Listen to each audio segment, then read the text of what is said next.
Good morning, everyone. Lots that I'm, here doing backstage. All right, got my face on for a minute. Welcome to another episode of the Healing Hour. I am your host, Sarah Fargo O'Brien. I'm so excited about today's show. I am all over the damn place, just like my guest today, and he's going to tell you there's just so much shit going on everywhere. And that's like globally, nationally, and personally, right? It's just a lot. I was just telling my guest backstage that I am in this new role as a faculty liaison at Cleveland State University, and I'm working with second year graduate students. And I was expecting much more organization and follow through than I am getting. And I only have 18 students, and about half of them are like, I don't know what the heck is going on. So I was supposed to have a meeting this morning and they no showed. And as a therapist, we don't like that. We do not like that. We do not like a no-show. It's a lot on our time. I can't charge these students like I can charge my psychotherapy clients, but my God, it's like a lot. And they don't even though I've said it a million times, they don't understand. I have very limited time. I cannot keep rescheduling these meetings that you are required to attend. And at least half of their field instructors are just also a no-show. And I'm like,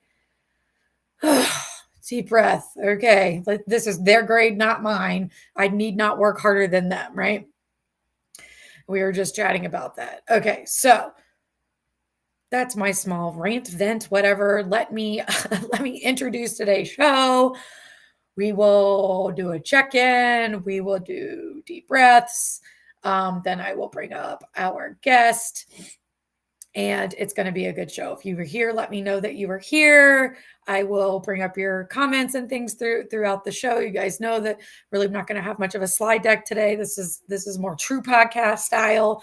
Me and my friend, and we're having a conversation, and we're hoping that you guys are going to like it and maybe get something from it. Leanna is here. Good morning, Leanna. Yes, yeah, you get to actually chat with Chason, not via the text and chat feature, but you'll get to do that straight up this morning. I'm so glad to see you. I appreciate you joining me every week. All right, I told you guys a little bit where I have had a beast of a week. I am tired. I have a lot to do this afternoon.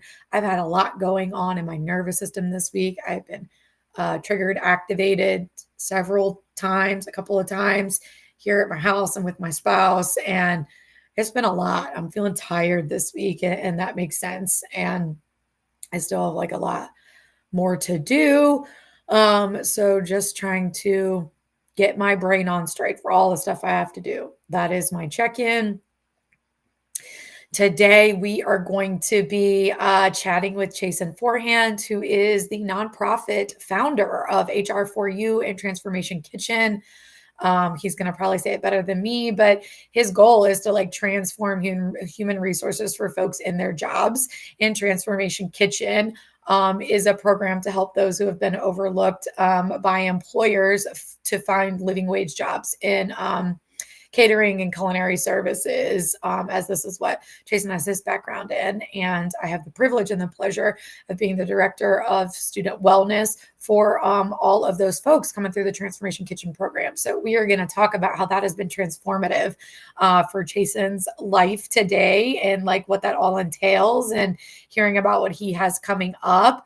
We have one of our good friends, both mine and Chason's friend, Nick in the house. She has her own podcast. That's a friend of the Healing Hour called The Person Behind the Pen. So check that out. Yes, Leanna's excited as well. Okay, let's take 3 deep breaths. Let me bring Chase up so we can get started. In through your nose, out through your mouth. Get grounded. I need to get grounded. So let's see. Chason, you can be taking these backstage if you want, just to get ourselves centered. Here we go. In through your nose. And exhale. Again. Exhale. One more.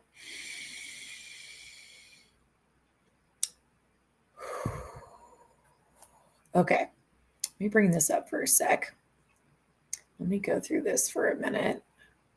Oh my God, I have too many tabs. Okay. We're going to be talking about how starting this out nonprofit has been healing for Chasen and what it has done for his life and what he's doing with it and just like all the good yumminess with it. That's what we are going to be talking about today. Great. Let me go back. That's all I need there. Jason, there we are. Welcome to the show. Yay! I can't Perfect. probably get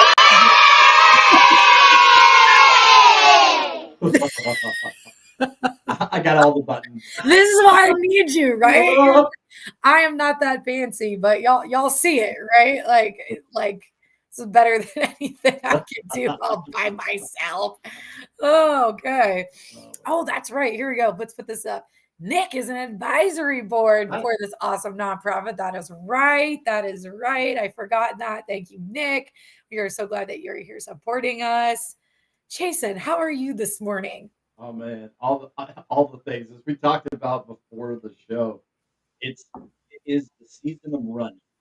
Any nonprofit person that's if you're associated with a nonprofit at all, you know that this is the season that it's like do or die, get the funding in, do all the things, set up your budgets and all the stuff for next year, Okay. all the conversations, and and then for me as an introvert, that I deal with some social awkwardness, getting out and doing all of these public events. I have so many public events Wow. going on between now and the end of the year, facing forward, getting out in front of people that I don't know and speaking.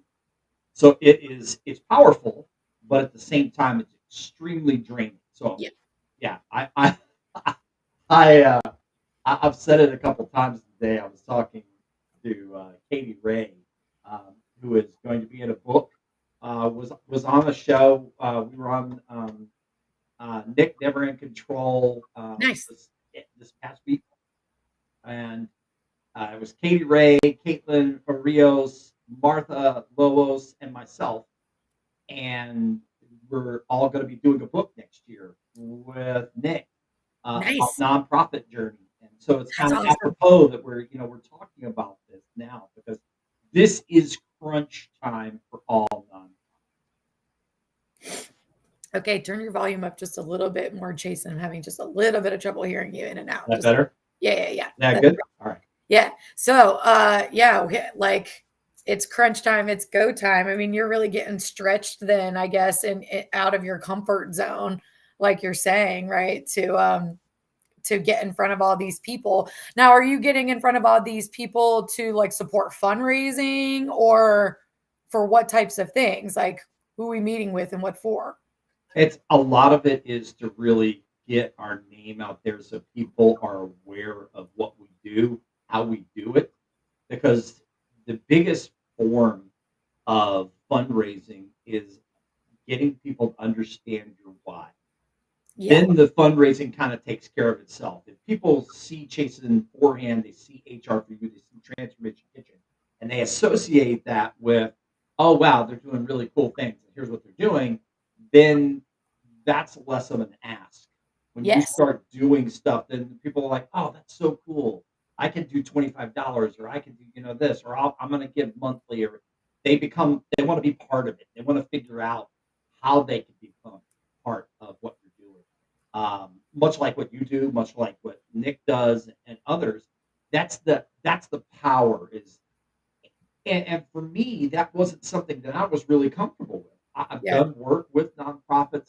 I've done on my HR with my HR business because I do fractional HR work with social good entities solely.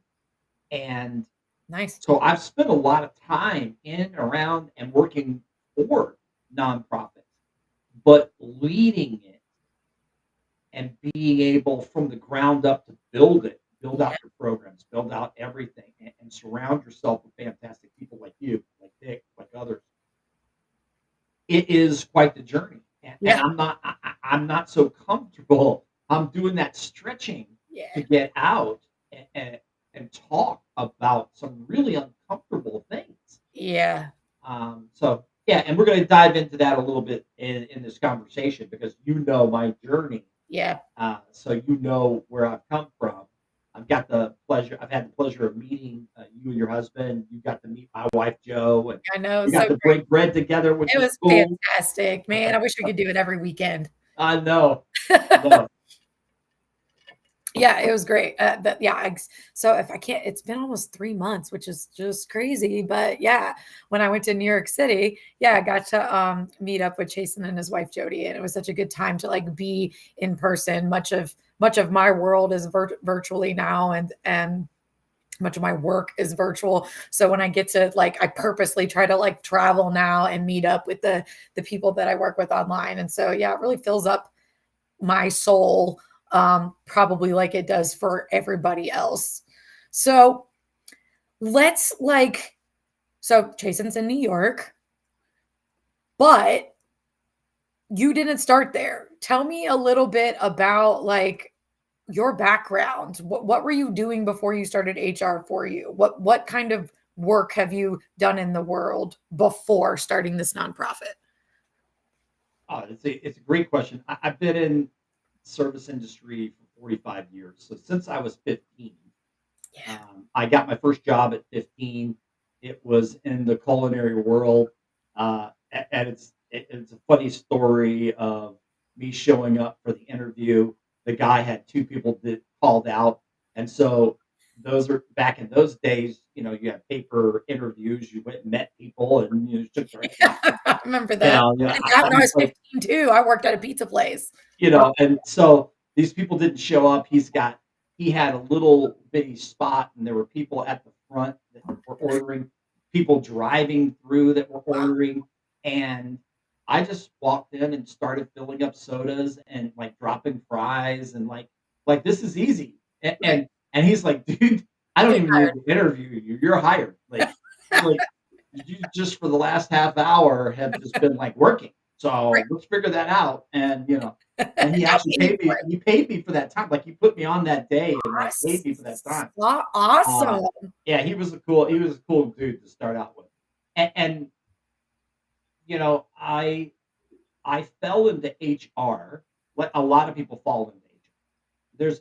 There's very few people that I hear that like I intentionally I knew I wanted to be in HR. I went to school for HR. I purposely did, it's like that's rare. Yeah. It's people are doing operations or this, that, and the other, and this comes into their purview, and then they start to like learn more about it because they're interested in it and they love people and they're like, okay. And that's really what happened to me is I was the guy in the restaurants that would be responsible for hiring, would be responsible for having courageous conversations, would be responsible Mhm. for terminating, would be responsible for documenting stuff, would be responsible for negotiating salaries, would be responsible for doing all the functions that human resources does. And I didn't know what it was Right. because a lot of times in HR in the culinary world is having to come to Jesus meeting out by the dumpster in back. And it's like, I hey, hear we're going to talk about it. yes. And I wanted to do better. Right. There's Especially in, such like, a the revolving restaurant door. industry, like, the restaurant industry, like and I've worked in the restaurant industry for 7 years as a teenager and young adult and out of college. Fun fact, my spouse and I both worked at the same Italian restaurant pizza place when Oh, we were in high school. We went to the same high school. We didn't really associate there. We sort of associated some at the restaurant, right? And then off we go. But gosh, some like man, there's some gritty, dirty shit that goes on in the restaurant industry. And so I can only imagine how like revolutionary it was for you to come in and do HR in that kind of setting differently, right? And to be a even just to be appropriate.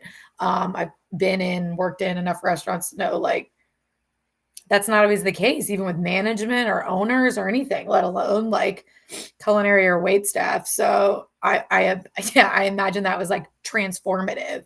Were you working at like one restaurant, a restaurant system? Like what, like how did you get into all of that? We're working somewhere. They were just like, you're good at this. Start talking to people, start doing this at work. uh, well, I went through a period of being really just mad.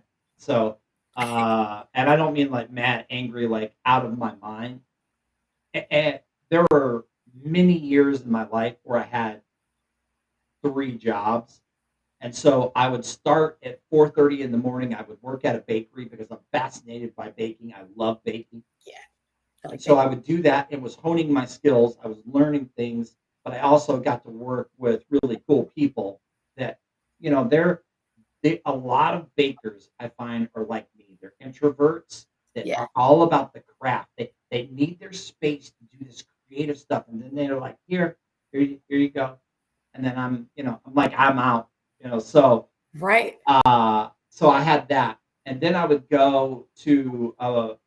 teach culinary school. I did that Okay, for years. Um, nice. and then at night, I would go and I worked my way up to executive chef positions where, higher end restaurants that, Yeah, were open only in the evenings. yeah, yeah, yeah. And so here's this path of That's doing right. all of these things, and it's like, well, when do you have the downtime? But that was like innately burned into me from a early on that like work, like It's that's also like a survival, right? Like I know that you come from trauma. I come from trauma. I'm the well, same way. I'll like just work my ass off as like a response to like being afraid I won't have what I need or whatever the case may be, not having a safety net a lot of the times, like not having the supportive family that you want.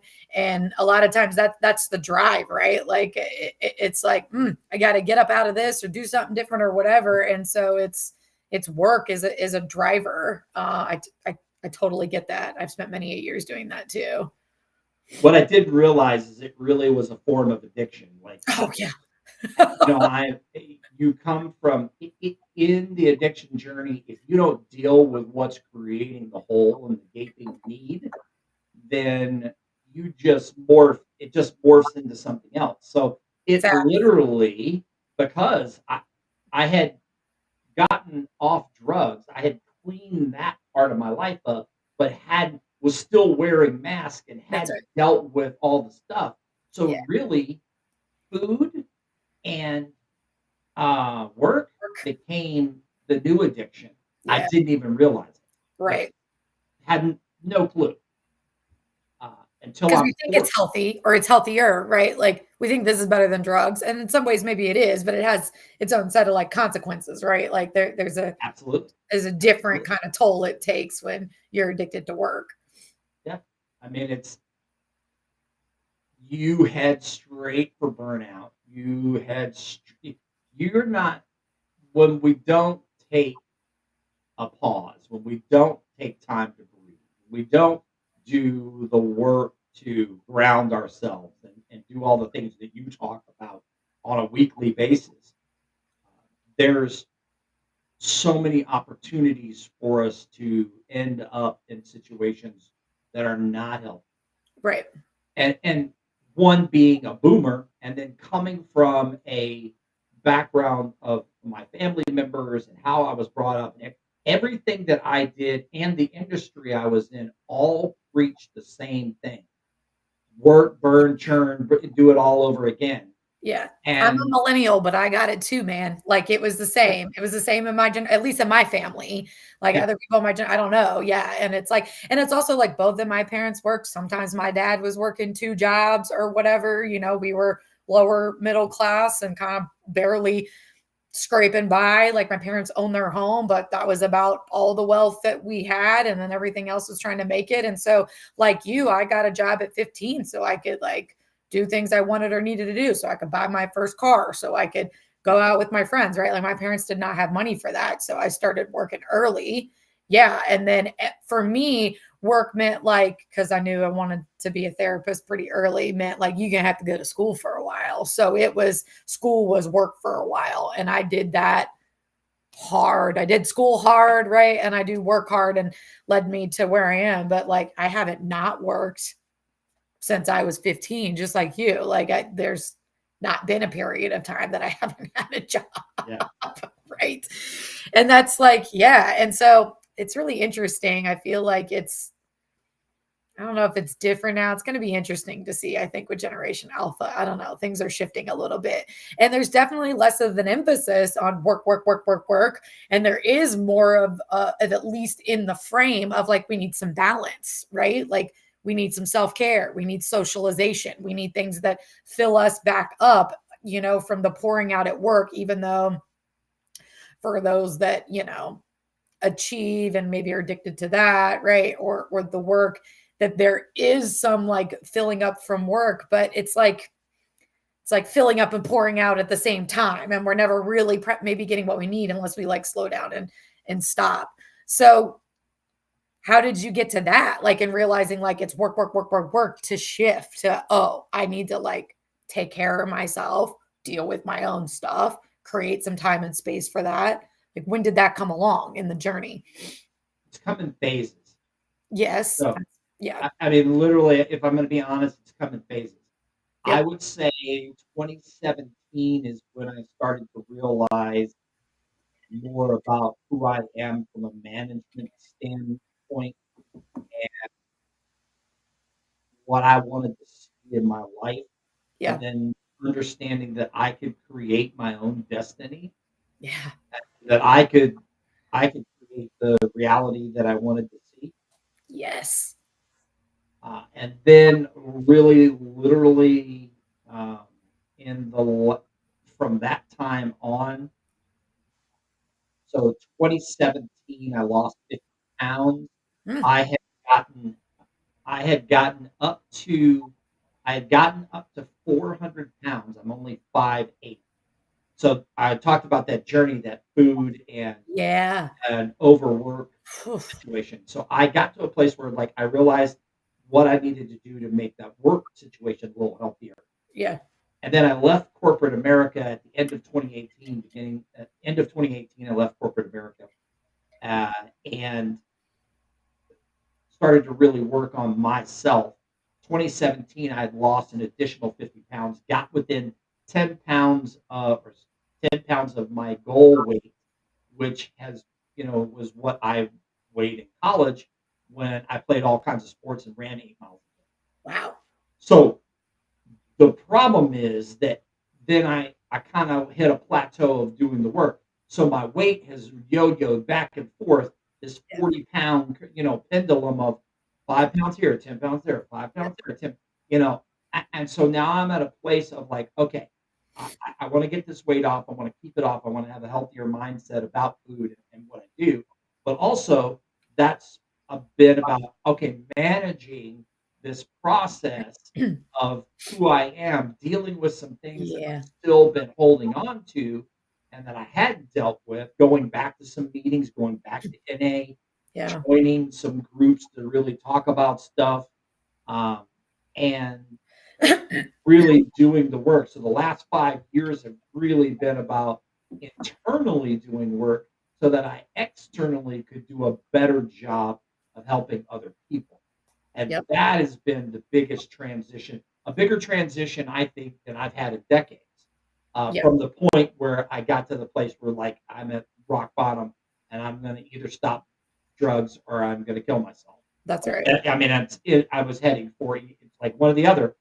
Yep. Um, and My spouse, so, who's also in recovery, says that drugs lead you to what did he say? To hospitalization, jail, or death, yep, pretty much. yeah, yeah, And maybe more than once, and those things, right? And my spouse has been incarcerated, and he's been in inpatient rehabs and other things. So like we hit those, right? Like yep. And it's like we hit one of those and change, or we hit one of those and don't change, and then it ends up in death, which then we see a lot. So yeah. yeah. I mean, I've hit the wall. I mean, before I finally was just at that point where like I had to make a decision. I hit the wall hard multiple times where it's like I'm so stubborn. You can't see all the hockey scars, up on my head here, but I mean, it's like I just I don't know why it took so long. Right. I don't, what human being wants to be like, I don't have a car, I don't have a house, I don't have a place to lay my head, I don't have regular food intake, I don't have a Right. bank account, a savings account. I don't. I mean, it's like you have a backpack, and that's all the stuff you own in your whole life in your Yeah. backpack, and you you would think that if you got to that place that you'd be like, oh, dang, I I need to need do to something make a different. change, Yeah, right. and yet I lived in that for you know so How long? How long did you live in that? over 10 years. Jeez. Is Yeah. that how long you were houseless? Yeah. I mean, there's different forms of being homeless and Sure. unhoused. It started with couch surfing, Yep. then burning those relationships because I was unreliable, Yeah. and then living with people where, hey, I'd have a steady job, and they were cashing my check because I didn't have a bank account. No one would give me a bank account, You right, right. and I Barriers. wrote some bad. I mean, I was writing bad checks, and trying all the stupid stuff. Anything I could do to get money, to get drugs, to Yeah. do the things, and it was ridiculous. And so then I would get kicked out. Actually, having the sheriff's department show up to a place and physically remove me from a building. I mean, stupid things that I put myself in that path Yeah. because I wasn't reliable. I wasn't reliable to myself, Right. much more, more or less reliable to other people. And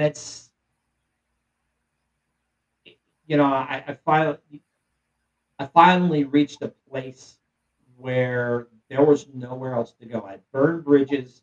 I had a parental system that believed in tough love, Yeah. and I grew up in that.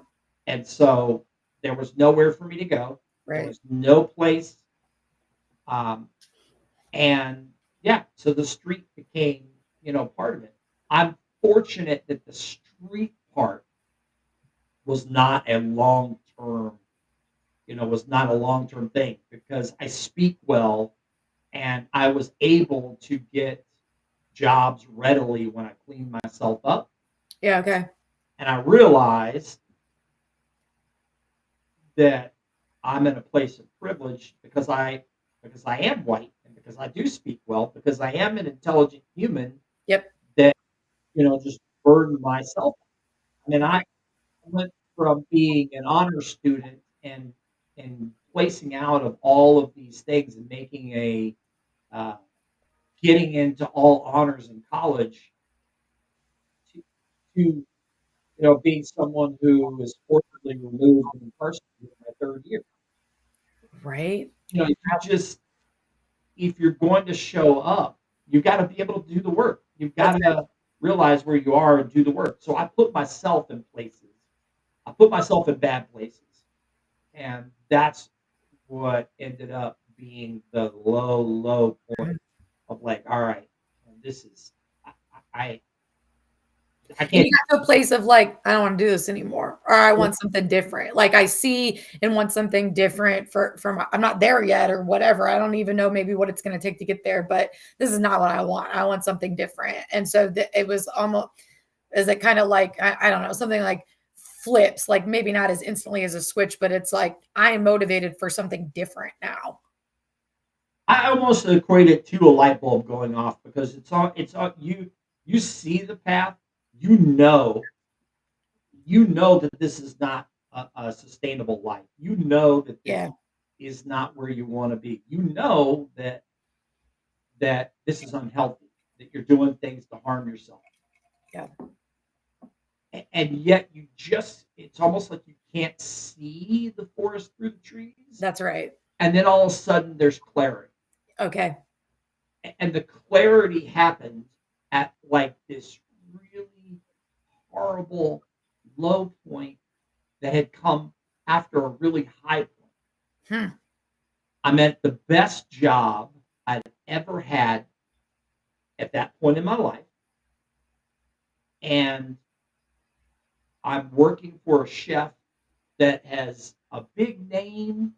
He is like he's in the newspaper. He's award winning. All he cares about is having a good team Mhm. and putting out consistently great, excellent food. He could Okay. care less about James Beard, even though he's winning. He's a James Beard Award winner. He's getting all of this recognition. He doesn't care. Hmm. He only cares about what he can control because he can't control that other stuff, That's and he right. can't control what he does inside his own restaurant. That's right. I didn't know it at the time, but he was 10 years clean and sober when he and I had this interaction. Okay. And I woke up. I had made the team. A restaurant that I was at closed. It happens a lot in the Yeah. restaurant industry. It's unfortunate. It is unfortunate. But the head chef from the restaurant I was at really, I was at this high place. Even I was able to hide my drug use to some degree. People knew that there was something not right, but I was able to show up and I was able That's to right. do my work and whatnot. And the head chef recommended me to the sous chef of a new place that was winning all these awards and needed people, needed consistent people. So I got a recommendation, ended up doing a stage. It's short for stagiaire. It means that you're going to go in and do a tryout. It's sink or swim. Got it. And I went and I got on the team and things were going well. And I got a regular slot to be on in service.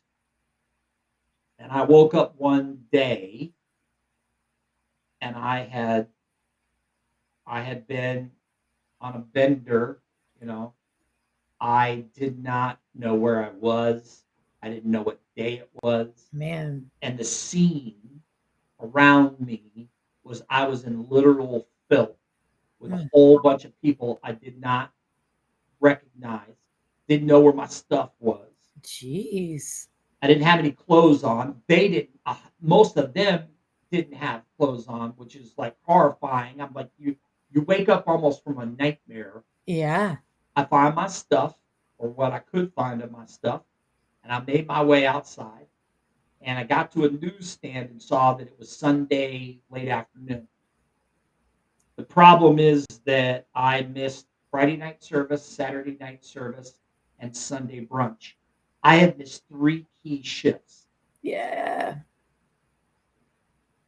So I go back and I get to this walk of shame going in through the back door where the receipts come in and the dishwasher is, and no one wants to look at you. Like you are dead to them. Like you are the walking dead. Yeah, I'm amazed that you went back and walked in actually after all that. I felt so bad. I Yeah. was so shamed. This chef had put his faith in me. I had mad respect for him, but I didn't have respect for myself. Right. I had respect for him, but I didn't have respect for myself. So I let myself down. Yeah. And in doing so, that means I let everybody down around Right. me Right. Right. because I didn't care about myself. Right. I didn't care about myself. And when I got to him,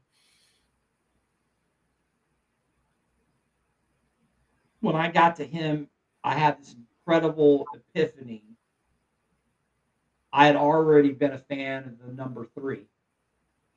Three is a magic number according to Schoolhouse Rock. Uh-huh. And I sit down in front of this chef who's asking me, why are you here? Mm. And I like it's an odd question. I can't figure out. Like I'm just trying not to start bawling Right. because I just want to apologize. Right. And he had three piles in front of him. And the first pile was pamphlets for me to go into NA and start getting myself clean and for other group things. The second one was a pile of business cards for me to get a roof over my head, to get some services. He'd already made phone calls. He had put himself out there to get appointments for me. Wow. There was also a card for someone to start doing some mental wellness checks and some Nice. therapy. And then the third pile was a little bit of cash for me to get to these places. And he said, "It's up to you, but I've made the calls. Now it's up to you to make a decision. Right. And I'm paying it forward to you because I'm 10 years clean and sober because someone paid it forward to me. So I'm Right. at this place in my life because of someone else who paid it forward. Now I'm paying it forward to you. And so Yeah. that's why I do what I do now That and makes so for much other sense, my people. friend. Yeah. That's amazing, right? Like, and let's just also, like, we were just talking about this backstage for like 1 minute before we got on, right? And it's laying out all the help. And it's like, here, this is going to help. We were talking about people that are aging out of the foster care system, but they are eligible for assistance, in their early 20s if they like show up for stuff, right? It's like the Yeah. help is here. You just have to show up. But I think what's really interesting is like, most people would wake up after 3-4 day bender and like never go back into their restaurant job again. You know what I mean? Like they would just go to another one.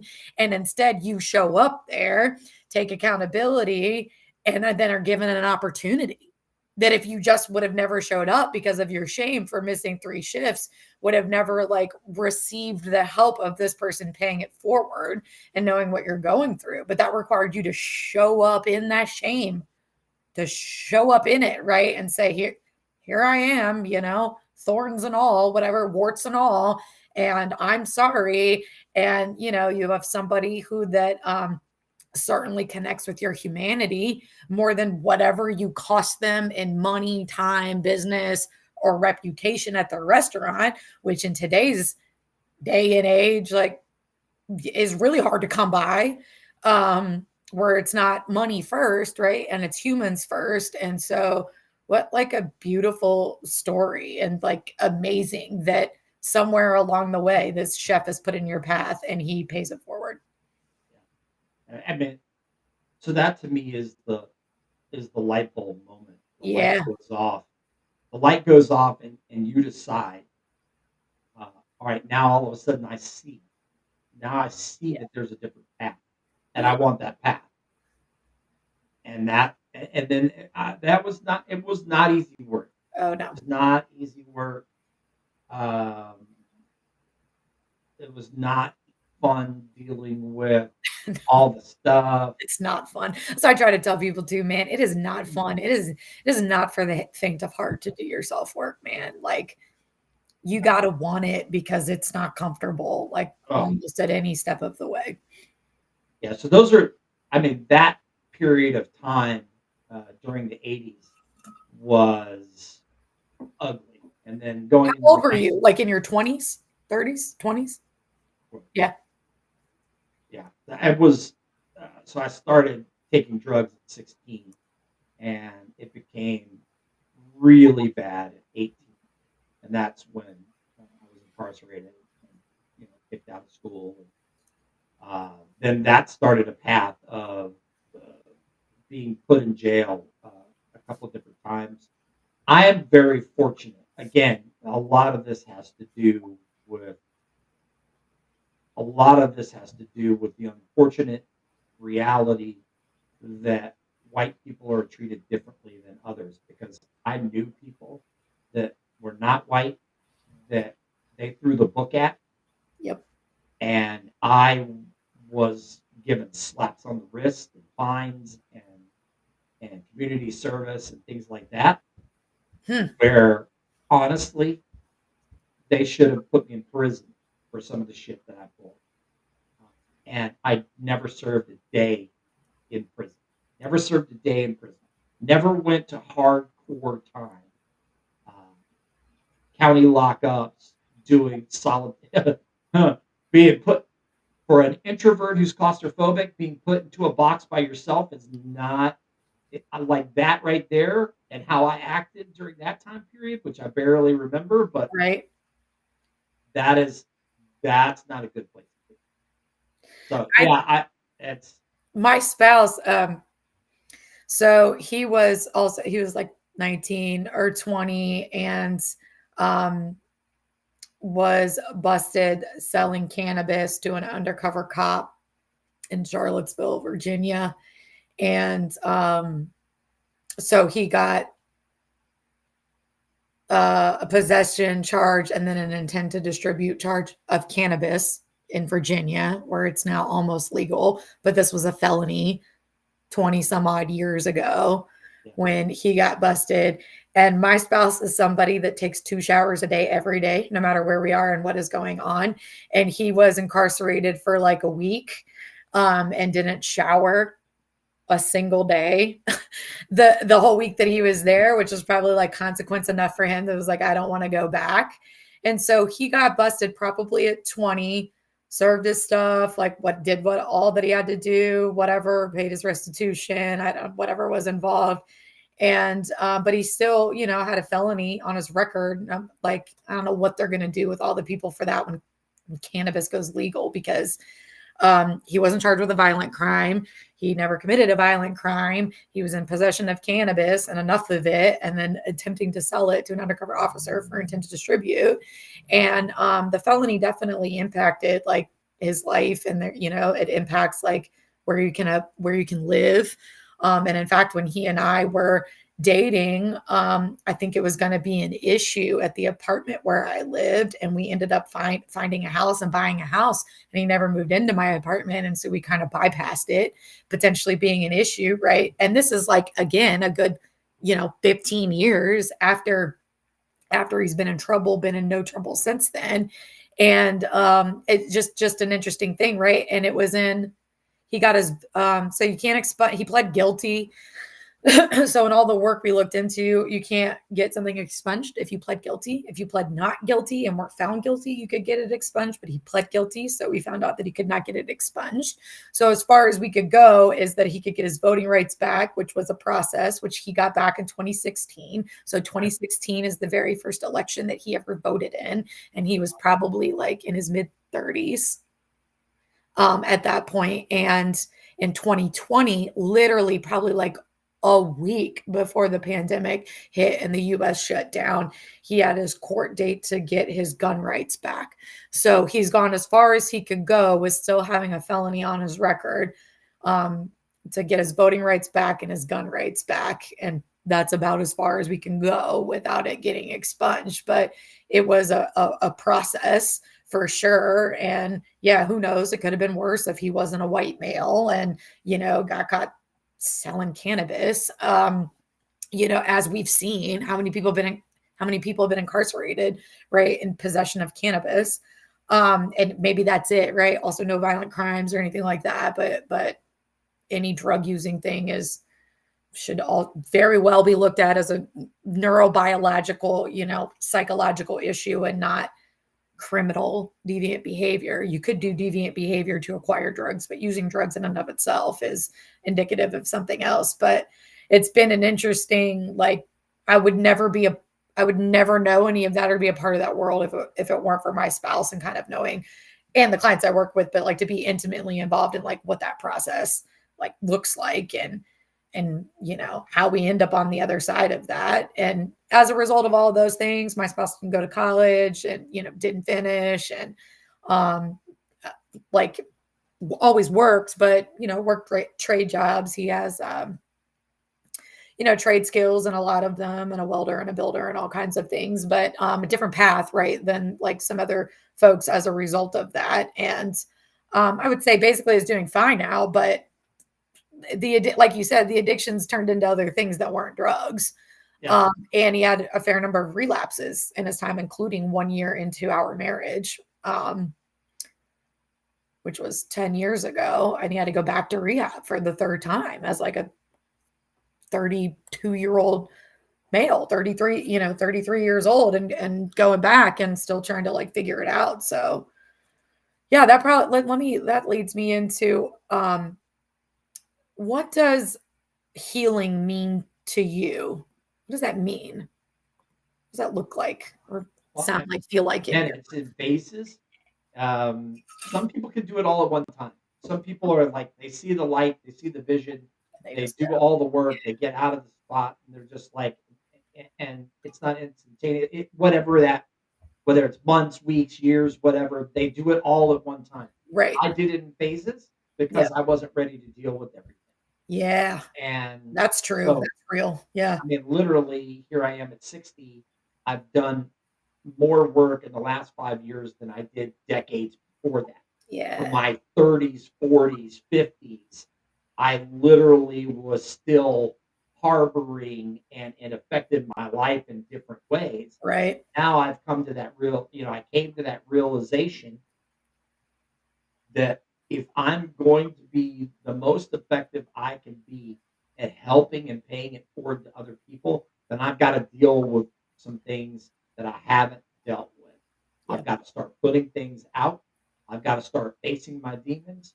And that has meant alienation from certain people. That has meant Yeah. people that were, that you thought might be friends that really weren't friends, Yeah. and they're like, that this is too much for me. My God. Family members that were like, block me on social media and whatnot because it's embarrassing to them.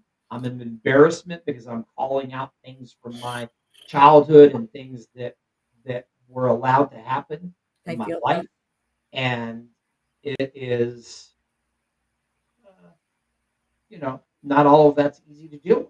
No. But at the same time, it's just like in the steps, in the 12 steps. If you're in a 12-step program, there are others, but if you're in a 12-step program, that whole part about going back to people and apologizing, I Yeah. can't tell you how many people that I tracked down, and they were like, "I don't talk to me, bro. Like, I don't want to talk to you. I don't care what you did, what you came from. I don't care where you are now. Just never contact me again." And you have to be okay with that. And I You got was to deal not with okay. I no was not okay with that. I was like, no, hard. I need you to forgive me. And they're like, that's not necessarily going to happen. That's And, right. and they don't really in the program that I was in at that time period in my life, and I was still very young comparatively and emotionally I was even much younger Yeah. because of the type of trauma. And I love how you following you and watching your shows when I can catch them. A lot of times I have to catch the replay. I have learned more about why trauma shows up because my stuff was all as a kid. Yeah, man. Me All of too. that abuse, And it's all of like that. it's like what you said, like, with the drugs, like, it's like you don't realize how it's impacting and until, like, I don't know, something hits and the veil lifts and you're like, "Oh, all of this isn't healthy and normal." But it's like, I don't know how to yeah, it's like you don't realize how it's impacting you because 'cause you've just come up with it. Yeah. It is something that you've dealt with. And honestly, I don't remember a lot of stuff from that. Ex I know what happened. Right, I can describe some of the things, right. but I don't know all the nitty-gritty details, Yeah, and I'm probably glad I don't. yeah, My body, your mind yeah. protects you from those things, but I had to get to a place where I was okay with people not being okay with me. Yeah. I had to be okay with the person I'm looking at and the path I'm on, and being like, okay, Sarah and Nick and Jody and all these, my wife is a saint. I'm serious. Beautiful, yeah. She, I jumped into a marriage at 28. I Mhm. jumped into a marriage. I'm like, I am fresh off the clean train, and They encourage you to wait. And Right? and On and, it's like that whole thing, if you could take care of a plant and a dog, and then you take care of a plant, then you take care of a dog, then you take care of like, I'm Oh, we just great. I've bypassed got green that. thumb. I can Yeah, grow all kinds of stuff like this. I'm like, "Come on." And then I had a dog, so I'm like, "Ah, come on." I mean, it's like, I can get married. this is yeah. I was not friends with her. We weren't friends, and I never told her about my journey. I completely hid that part of my life. Wow. And everyone around me in my life during this time period said, "Please don't do this. Please don't do this." And that stubborn hockey, oh no, I'm doing it. And it lasted, the marriage itself lasted for about 30 seconds. We had a beautiful child who is coming to visit me next week. I know, Uh, awesome. Keely will be in town. She turns 30 this year. Crazy. And the thing that was the catalyst for bringing it all together and then helping me with my healing journey in the phases has been my wife, Jody. Jody and I are celebrating 26 years, and she came in when I was, again, like, I was going to relapse. Like, Yeah. literally, I was about to just fall apart, relapse. I was a wreck. I started actually drinking too much. So I like there's this path like, okay, that's going to be the new thing now. Right. And Joe came in and just was this wave of, no, no, no, you don't need all that. It's almost like a master Jedi. I'm just going to wait. These are not the droids you're looking for. This is not the behavior you need. Right. So she's actually friends with my ex, which that solved a lot of problems with that whole scenario. Right. And my daughter Keely loves her. That's amazing. I mean, it just so many things. But she has been the glue. She has been the glue through all of it. And that so the healing journey for me has been in phases and has been about where do you want to go now in this season and journey of your life. That's great. I feel like I'm asking myself that question. Now you talk about like in the last 5 years, you've done sort of the deep dive. So my like deep dive work is an addiction, but it's a lot of trauma and having those blinders on sort of in the same way that you do, like with addiction and the consequences and how it's impacting, right? And it's like it's really hard to see. It's a lot of me saying like, well, this is how I am. This is how I've always been because I don't recognize it was hard for me to recognize like the early trauma part. Like I'm very clear on like what happened to me as a teenager. My brother died at 20, my mom died at 22. Like I'm recognizing the impact of those things. And that's like the work I did, right? And in therapy, like I've been in therapy 20 years at least. And so like the first 15 years of therapy, it's like working on all that stuff. And then in the last 3 years, it's like, oh, this goes so far back. This is why I get unhealthy if I try to interact with my family. And like really, and then having to recognize, what that's done in me. And I would definitely say in phases, and in periods of time where I've been healthier and other times not. And I can look back now and see a lot of like reactivity and things that were difficult. I have OCD, but wasn't treated, and so it's hard. My OCD is also like very morally based, so a lot of beating myself up for anything I'm doing that's hurting anybody else or isn't the right thing. Trying to live my life doing the right thing, realizing that like doing the right thing by people because what I think you're supposed to do, but like never getting that in return and just getting hurt in relationships, and that turning me into this like very angry person who has just like unchecked abject rage, which I've said a lot. And I think people like are maybe a little bit surprised when they hear me talk, but man, none of you have seen me triggered or activated. And then it's like, not good for all relationships and not good for everything else. So I hear you on like the phases and then recognizing like, who do I want to be? I got to be okay with myself, even if you don't like it or whatever. Absolutely. And right, like where do I want to go? What kind of life do I see for myself? And trying to keep that in the foreground, right? And keep people around you that has that in mind. All That's right. huge. That's Last huge. last two things, because I know you got to go in a couple of minutes. Um, what is one value you live by? And then tell us about your event that's coming up. Authenticity. And I mean, and that word is used way too much in life. I think if you're authentic, then people just know it and Right. they're excited about it. So authenticity to me is recognizing it in others and then just showing up as myself. Yep. And I Like love you just show up as yourself, Jason. Don't try to be anybody else. Take the mask off. Just show up as yourself. And then the event, thank you so much. October 10th is called, it's our second annual Feed for Good. We have a low price point barrier to entry. It's $25. Even if you can't make it from noon to 2, if you buy for a ticket, you'll get a copy. We're Oh, going to record the event. So you get a copy of the event. awesome. And then that way you can watch it whenever you want to. But we've got artists, musicians, Kenyatta Turner and her band Mumbuni are going to be on there. They are so cool. I love them. Phil Davis. Uh, oh my goodness. Rachel Druckenmiller. We have all of these fantastic people doing their thing. Nice. And so art, food, and music to me are the things that break down all barriers and biases. So I feel that. that is our second annual. Is October 10th from noon to 2, but it is a completely virtual event. And like I said, even if you can't make it, if you buy a ticket, a you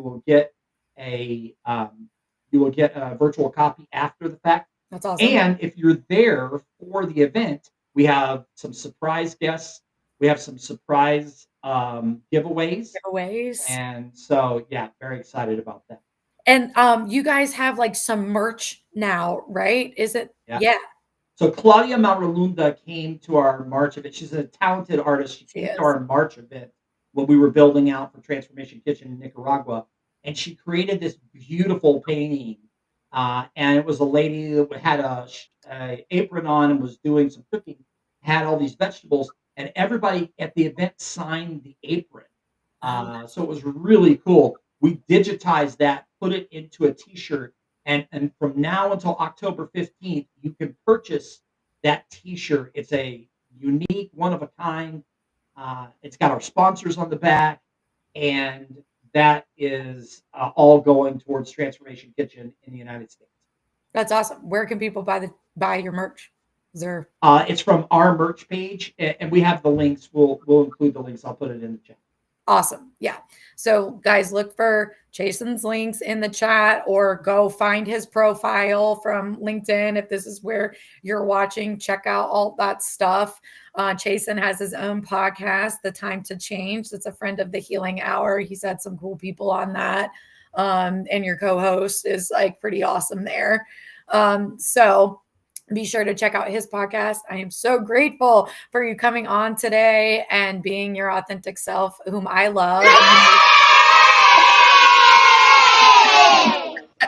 We align pretty naturally in our authenticity, and like that's the work you want to do, people, right? Like you want to be able to show up as yourself and do good work and feel good about it and feel like you didn't deny who you are in the process. And this is how it's got to be, right? Humans being humans and then being able to do work together. Not perfect work, but work that moves the needle forward. So I appreciate how you uplift folks. I am excited about Transformation Kitchen and you've been on the hustle. And so it's time this is coming to fruition. And it is really cool to see. I'm super excited about it. Thank you, everybody, for joining us. Check out Chason's profile and his event on October 10th. Chason, I appreciate you being here. I'll see you guys next week for another episode of The Healing Hour. Bye.